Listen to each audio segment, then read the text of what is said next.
Hey everyone, it's time for this week's episode of Good Morning Cortland, where we recap the week's top stories.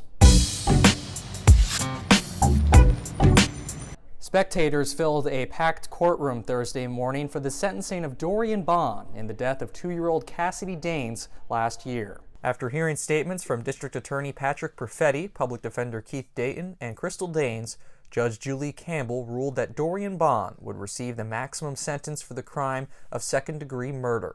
2-year-old Kassidy Dains died on April 19th after sustaining 50 injuries while in Bohn's care. Bohn's defense argued that the girl's death was caused by a fall from a bunk bed, while the prosecution argued that the incident was unequivocally the result of child abuse. Kassidy Dains told Bohn in court Thursday morning, "You are a monster," while Bohn looked straight ahead, not appearing to react to her statements. Cortland County District Attorney Patrick Perfetti said he was satisfied with Judge Campbell's decision, but noted that the victim's family will forever be impacted. Well, it was very gratifying to see that the judge imposed the maximum sentence, which is what we requested. This is a particularly tragic case with a young child of almost 3 years old having died at the hands of a caretaker. I think the judge's verdict sends a very clear and positive message, not only reinforcing the jury verdict, but also establishing that this conduct will not be tolerated in this community. Kassidy Dains said she feels she may never be able to move on from her daughter's tragic death. To be honest, no matter what happened, it's not going to bring her back.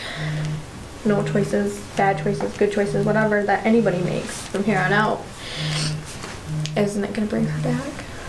After Judge Campbell gave her ruling, Public Defender Keith Dayton says he does plan to appeal the verdict within the next 30 days. Tompkins Cortland Community College held a ribbon cutting yesterday for a recovery center that just opened on campus.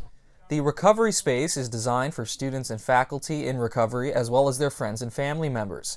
SUNY Chancellor Christina Johnson visited the college for the grand opening event and to get a tour of the campus. She says she's proud to see TC3 becoming the first community college in the state to have a recovery center on its campus, and she believes the model can be replicated elsewhere. The exciting thing about SUNY as a system of higher education is that, as you know, we have 64 campuses. 30 of them are community colleges, and the way things start, we can pilot it at a few campuses and then take it to scale pretty quickly.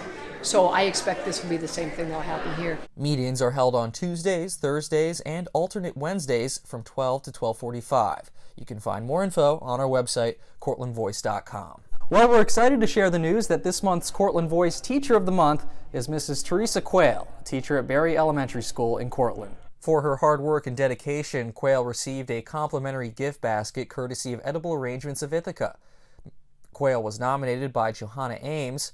In her letter, Ames wrote that Quayle, currently a third-grade teacher, has been a fixture at Berry Elementary School for over 20 years. You can always find her at PTA meetings and special events for adults and students alike.